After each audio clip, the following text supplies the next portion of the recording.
Hi friends, ఇవాళ అయితే నేను వంకాయ కూర ప్రిపేర్ చేద్దామని ఒక గిన్నె పెట్టుకొని అయితే గిన్నె వేడయ్యాక కొంచెం పల్లీలు అయితే వేసి వేయించుకుంటున్నాను.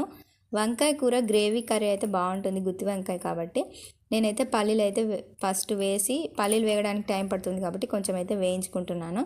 ఈలోపు ఇంకొంచెం మసాలా కోసం నువ్వులు, జీలకర్ర అండ్ ఎండు కొబ్బరి, ఈ మూడు కాంబినేషన్లో గ్రేవీ కర్రీ బాగుంటుంది.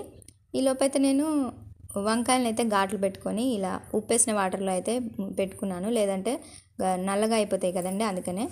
ఇంకా అవి పల్లీలు అవన్నీ వేగిన వాటిని నేనైతే మిక్సీలోకి తీసుకున్నాను. అదే వేడిగా ఉన్న గిన్నెలోకి అయితే నేను కొంచెం ఆయిల్ వేసి ఈ నానబెట్టుకున్న వంకాయలను అయితే నీళ్ళు వంపేసి అందులో అయితే వేసుకుంటున్నాను. ఇలా వేంపడం వల్ల టేస్ట్ అయితే బాగుంటుంది, వంకాయలు తొందరగా మగ్గుతాయి, కూర వండడానికి ఎక్కువ టైం పట్టదు.